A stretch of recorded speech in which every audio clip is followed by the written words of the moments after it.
8 people have been executed in Utah. This is part 3 of the series. John Albert Taylor, January 26, 1996. In the states of Florida and Utah, John Albert Taylor was found guilty of murder and essay, as well as burglary and carrying a concealed weapon. In June 1989, after 11-year-old Charla King was discovered dead from strangulation and essay in Washington Terrace, Utah, Taylor's own sister alerted authorities.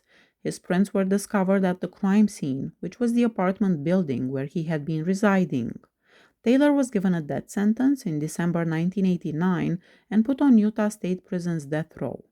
Albert and Ghislaine Taylor, who divorced when he was still a baby, welcomed John Albert Taylor into the world in Ogden, Utah. In his early years, he moved around a lot. At 9 years old, he relocated to Colorado after learning that his father had passed away. Taylor claims that he was abused as a child and started using drugs in his teens while growing up in Florida. He also claimed he had a bad relationship with both his mother and his stepfather, a veteran of the Vietnam War. He even stabbed his stepfather when he was 13. Court documents state that while he was in his teens, he essayed and molested his sister Lori on multiple occasions, as well as other young girls. He was also admitted to a sex offender treatment. Taylor went back to live with his grandma in Ogden in 1974, but he quickly left for Florida. Taylor was found in possession of a stolen gun in 1977, which led to his arrest in Florida and charges of burglary and carrying a concealed weapon. He was found guilty and kept behind bars until his parole release in December 1981. He was taken into custody in Fort Lauderdale, Florida, in March 1982 on charges of sexual assault, armed robbery, and burglary. At the age of 17, he was labeled as a remorseless pedophile. September 1982 saw his acquittal on the allegations. Nonetheless, he was sentenced to 15 more years in jail for violating his parole. After being freed in 1989, Taylor traveled to Utah to live with his sisters and his biological father, who he later learned was still alive. Sharon King discovered her daughter Charla's body in the bedroom of her apartment in Washington Terrace, Utah, at approximately 3:20 p.m. on June 23, 1989. Charla had a nightgown wrapped over her head and her underwear shoved in her mouth. She was told to do cardiopulmonary resuscitation after phoning the police, and it was then that she realized Charla had been strangled to death with a telephone cord. Bertha Poster, Charla's foster grandmother, said that after going to the mall, she had dropped Charla off at the flat at around 1:30 p.m. The following day, Charla was supposed to celebrate turning 12 at an amusement park. According to the prosecution, Taylor entered the home with the intention of abusing the girl sexually. Prosecutors contended that after she discovered him inside the home, he followed her into the bedroom and put her panties in her mouth. After essaying her and covering her head with a nightgown, he strangled her to death. Lori Galley, Taylor's sister, gave Washington Terrace police officer Marcia Gatorcole information regarding the murder on June 25. Taylor's fingerprints were discovered on a phone in the King home, and they matched those on file from Fort Lauderdale police. He was taken into custody at around 9 o'clock on June 28 in Ogden, Utah, at the residence of Tressa Taylor, his half-sister and lover. The next morning, he was charged with first-degree burglary, first-degree child essay, and first-degree murder. 4 days prior to the murder, Taylor had moved to the same apartment complex to live with another sister. On June 28, Sharon King left the apartment building. She was angry because when her daughter screamed, the neighbors who stepped forward as witnesses did nothing to help her when they had the chance. Taylor gave up his right to a jury, and the trial was presided over by District Judge David Roth on November 27, 1989. In his own testimony, Taylor stated that he only broke into the apartment when no one was there and left his fingerprints on the phone after seeing cash under it. William Daines, the deputy attorney for Weber County, said that although Taylor had earlier denied being at the apartment, 2 witnesses confirmed him to be there when the crime was committed.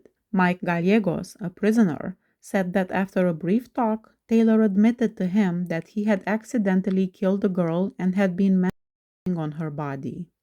The Weber State College Crime Laboratory, Duane Moyes and James Gaskill testified that the individual who used the knife to cut the telephone cord and wrapped it around the victim's neck was probably the same person who left fingerprints on the phone. The only pieces of evidence that linked Taylor to the crime scene were the prints, 3 of which matched fingers on Taylor's left hand.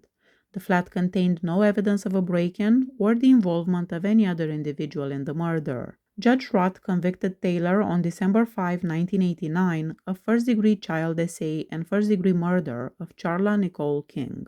Leslie Beal, his half-sister, came from Florida to testify about Taylor's severe abuse at the hands of his stepfather and his 3 years in a sex offender program at a mental health facility in Florida. Taylor was sentenced to death row on December 19th by a Weber County judge. According to Roth, there are more relevant facts in this case than any mitigating factors. Till his death from heart failure on October 8, 1990, Taylor's father Albert attended the majority of his son's court appearances. Taylor claimed he was not allowed to go to his father's memorial service.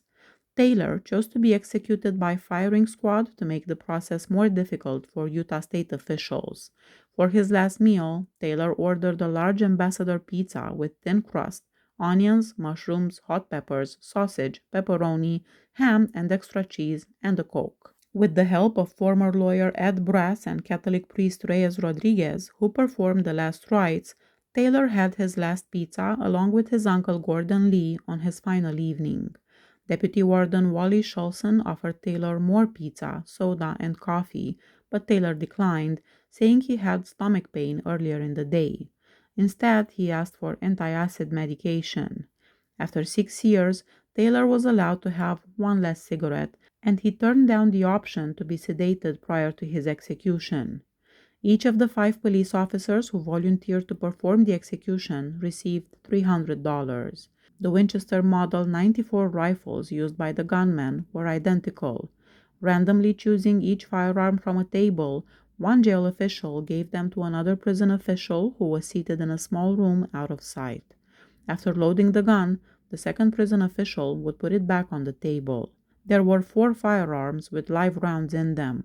One chosen at random was loaded with a wax bullet so that none of the officers would be certain that they fired a deadly shot. The non-lethal cartridge was tested to ensure that the report and recoil were difficult to distinguish from those of a real cartridge. The real event was allowed to be recorded by 9 media witnesses. The only member of the victim's family to show up as a witness was Charla King's uncle, Elliot King, who stated that he didn't feel sorry for Taylor. Taylor was led into the execution chamber just before midnight, where he was strapped to a chair 17 feet from the gunman and had his head covered by a hood. He was illuminated by several lights. He had sandbags positioned behind him to stop any ricochet. As he proceeded down the aisle, the captain tapped the shoulder of each shooter to make sure they were prepared. On January 26, 1996, at 12:03 a.m. Mountain Standard Time, all 5 shooters fired at the same time, causing Taylor's white fabric target to fly off his chest. His left hand wrapped into a fist and his chest rose. His head rolled back as his hold gradually relaxed. Taylor's neck was examined for a pulse, and his hood was verified twice to test for a pupillary light reflex. At 12:07 a.m., Taylor was pronounced dead, making him the 49th person to be put to death in Utah since 1852. His final words were, "I would like to say for my family and my friends, as the poem was written, remember me, but let me go." Joseph Mitchell Parsons, October 15, 1999. Joseph Mitchell Yogi Parsons was put to death for killing Richard Lynn Ernest in August 1987. After hitching a ride with Ernest in California, Parsons fatally stabbed him at a secluded Utah rest stop. When Parsons was subsequently caught, he insisted that he was Ernest, taking on his identity. Parsons admitted to the murder and went by the nickname Rainbow Warrior. He claimed during the sentencing hearing that he killed Ernest to deter a homosexual advance, but he was unable to provide any proof for this claim in his defense. The jurors gave him a death sentence. Hank Galetka, the jail warden, received Parsons' final request to play basketball, take walks under the stars, and watch science fiction movies. Parsons also requested that his family receive his cremated remains. The requests were granted, although Parsons was not able to play basketball in the prison gym, only in a fenced-in leisure area. The fear held by the authorities was that an injury could have postponed the execution. Parsons was allowed to make his way outside to the execution site at night. He was with his brother and cousin, and he watched The Mummy the night before he was put to death. They ate Burger King hamburgers, French fries, milkshakes, root beer, and chocolate chip ice cream together for his final meal. Parsons was allowed to give his sister and mother, Marie Gordon Rivera, a call. To ensure that neither party could be confident of who killed the prisoner, two individuals, whose identities were kept secret, were chosen to provide the individual injections. Of these, only one was lethal. Because the American Medical Association forbids licensed physicians from taking part in executions, the prison chose between paramedics and nurses. Parsons was given a small dosage of an intravenous sedative to help him relax before the lethal medications were given. At 12:10 a.m. on October 15, 1999, Parsons was executed by lethal injection. His last words were, "Love to my family and friends," and Woody, the Rainbow Warrior, rules. Thank you. Please hit that subscribe button if you like my channel. See you next time. Bye bye.